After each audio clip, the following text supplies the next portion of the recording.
He did not cry out. He could not any more. His tongue was swollen, his throat was ulcerated, and pus dripped on the collar of his embroidered mitre. The servant, locked in a narrow passage between two wooden screens, trembled, trying not to breathe, not out of fear, but because of the stench. The pontiff's body was oozing. Worms were wriggling in the folds of his skin. Pope Innocent IV was still breathing, but according to the doctor, death already lived in him, as in a house long inhabited and firmly established. Thus began the last weeks of his reign, rotting from within, which could no longer be hidden by incense, censers, or draped curtains. Behind the walls of his chambers, people were already arguing about who would be next, and he himself was dying. The spring of the year 1254 brought thick fog, dampness, and fear of the plague to Orvieto. The papal court had been moved there in the fall. The Roman crowd had become uncontrollable after the mass executions of the emperor's supporters. The confrontation with Frederick II dragged on, as did the pontiff's illness, which was initially whispered about, then spoken of more and more loudly. Innocent, once an energetic and cruel reformer, was hoarse. His face was puffy, his speech became incoherent, and the skin around his fingernails began to darken. According to reports preserved in the writings of Bishop Anselm of Lucca, the first symptoms were pain in the lower abdomen, frequent bloody stools, and dark urine. Doctors attributed this to internal bile decomposition and the angry alignment of the stars. Ritual bloodletting was performed. Every week, Innocent's veins were cut on his wrists or behind his ears. Sometimes this was done right in the throne room, where he was still trying to listen to envoys. The pontiff's mind was still sharp in those days, but his body no longer obeyed him. He complained of convulsions that rose from his feet to his chest, of a fever that did not go away even in an ice bath, and that Frederick came to him in his dreams and laughed as if he were crucified. The Pope ordered the lower windows of his chambers to be covered with marble. Images of the Last Judgment were hung on the walls. He demanded that the Gospel of John be read to him every night, and that incense be burned until he suffocated. Only his confessor, his physician, and 2 servants were allowed into his bedroom. One of them, Guido, 30 years old, a native of Piacenza, later recounted during interrogation that maggots were crawling out of the pontiff's mattress, which he collected with tweezers and threw into the fireplace, but every morning there were more. This same Guido later disappeared. According to some rumors, he was strangled on the orders of Cardinal Ottoboni. According to others, he drowned himself in the cesspool of the papal kitchen, allegedly throwing himself in when he realized he had seen hell. While Innocent's body slowly decomposed, turmoil began in the Curia. The cardinals were divided. Some supported the old policy against the emperor, while others wanted a quick truce. Cardinal Giulio Savelli, a man with the face of an ascetic and the hands of a moneylender, became particularly active. Every day, he tried to get to the pontiff, ostensibly to report on the situation in the German lands, but was stopped by the guards. The Pope ordered his doors to be sealed with wax and forbade even his closest relatives from entering. He suspected everyone.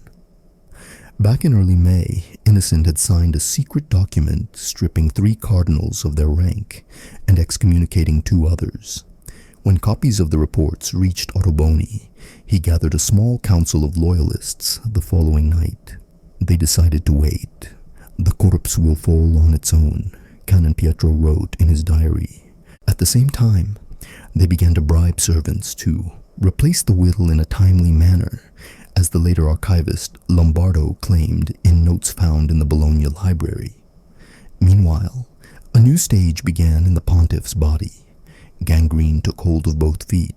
His toes turned black, and his skin cracked with every movement. The doctors, among whom was the renowned master of medicine Ranieri of Spoleto, prescribed rubbing with ointments based on vinegar, honey, and sulfur. They also applied dried leeches, set them on fire, and applied them to his groin and armpits. Nothing helped. The fever did not subside. According to Canon Gianni, the smell of death was so strong that even incense could not overcome it. They began to bandage the Pope 5 times a day, but the pus ate through the bandages within hours. In the 4th week of May, Innocent stopped getting up. He was carried from his bed to a chair on straps. He stopped speaking coherently. Only occasionally did he shout out prayers, interspersed with delirium. One of the doctors wrote, "He calls for the Virgin, and a minute later demands a sword to execute all the traitors. Then he moans as if he were being roasted." Once, during a fit, he sank his teeth into his own hand. The scar remained on his corpse, and was recorded by the chronicler Martini as a trace of madness from which even his rank cannot save him. No one called him Your Holiness anymore. Behind the doors, people whispered, "He's rotten." At night, priests came to his chambers, not to pray, but to secretly find out if he had signed a will in someone's favor. The pontiff could no longer hold a pen. Notes were taken at his behest, but with each passing day, they became less and less intelligible.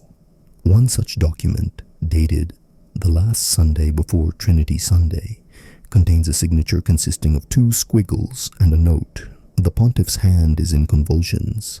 Doctors suggested amputating both feet, but the Pope refused. He ordered that a tincture of opium and rue be poured into his mouth. After that, he fell into a coma that lasted 3 days. A liquid smelling of rotten eggs flowed from his nose and ears. When he awoke, his gaze was cloudy. He no longer recognized anyone except the young novice Matteo, whom he later claimed to have called by the name of his deceased brother. Witnesses claimed that during this time he whispered "Non sum dignus," "I am not worthy," incessantly, although he repeated it in a corrupted dialect, mixed with incoherent fragments of psalms. His fear of God's judgment became paranoid. He demanded that the walls of his bedroom be whitewashed so that the angels would not see the pus, and ordered his underwear to be burned. The papal archivist's report mentions that once he pulled out his own fingernail and chewed it, thinking that this would atone for the execution of a heretic in Florence. But redemption did not come. Inflammation spread throughout his body. Internal decay began. An autopsy later revealed pus in his liver, swollen kidneys, and traces of extensive stomach ulcers. His last days were accompanied by painful urination with stones, blood, and severe pain. One of the servants said that the Pope tried to get up and cling to the crucifix, but fell face down in his own excrement. He was not lifted for almost half an hour. 2 days after this fall, convulsions began. His eyes rolled back. He exhaled convulsively with a rattle, as if he were being torn apart. After death, the body swelled before our eyes. It was impossible to embalm him. His skin was bursting. The nurse, who was ordered to change the pontiff's clothes into funeral garments, lost consciousness. Soon, a rumbling began outside the doors. The news spread faster than it was officially announced. The city was awash with rumors, and the Curia was awash with intrigue. At dawn after his death, the doors were roughly broken open. The guards struck the locks with their rifle butts. The smell in the chambers was so strong that even the guards stepped back, covering their faces with cloth. The body, a bloated sack, lay on the floor, sprawled out, covered with yellow and dark blue stains. The white cloth wrapped around the torso was soaked with black slime. The flesh came away from the bones when someone tried to lift him. A servant who touched the deceased's wrist screamed. The skin came off in sheets, like soggy paper. It took almost a day to clean the body. First, the covers were removed, then all the wooden paneling, some of which had to be burned in the backyard. The marble floor in the bedroom was cleaned of traces of pus with lye, but even after that, the smell did not disappear. The walls were replastered. Everything the pontiff had touched in his last weeks was either burned or buried in a closed section of the papal garden.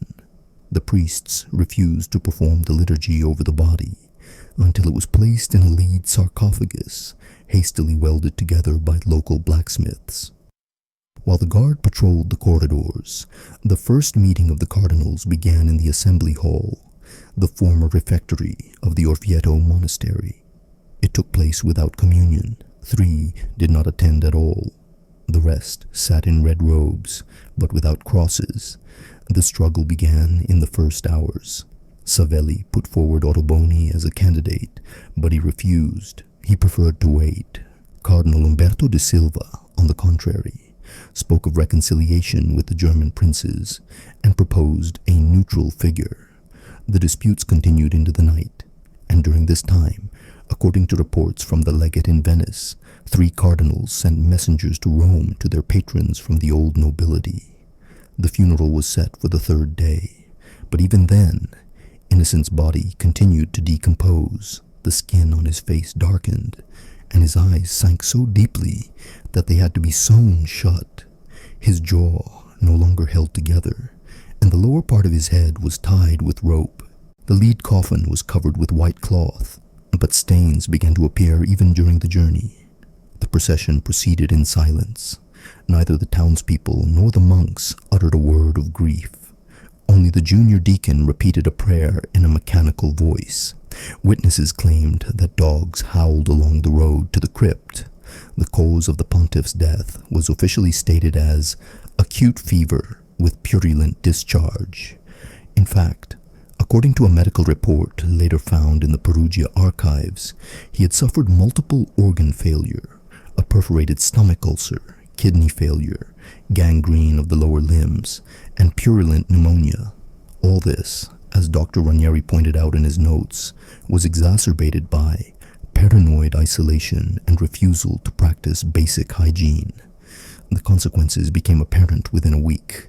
The ambassadors from Castile, France, and Hungary left Orvieto. The German legates remained, but ceased official contact with the Curia. Letters from the electors went unanswered. The papal throne was empty. Disputes over the successor reached a climax.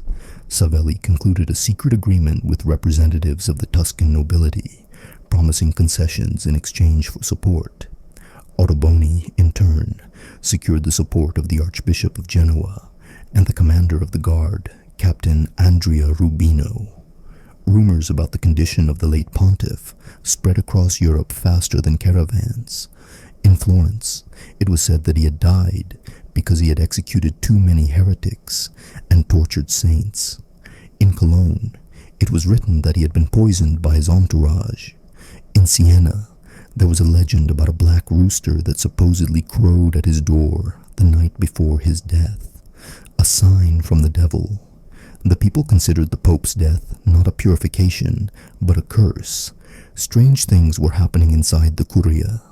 One of the scribes, a monk named Titian, was found hanged in the scriptorium. A note on the table read, "He whispers, even in death." Cardinal Umberto accused Ottoboni of murder, but there was no evidence. That same week, 2 servants disappeared. Their bodies were never found. Despite being plastered over, the walls of Innocent's bedroom continued to emit a foul odor. The monks said that moisture was seeping through the stone.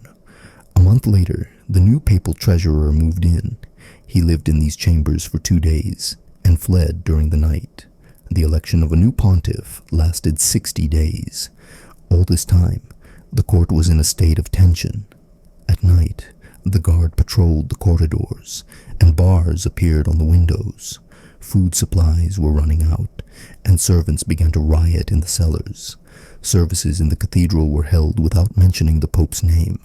For the first time in 100 years, the absence of a center of power led to an increase in daring attacks on cardinals.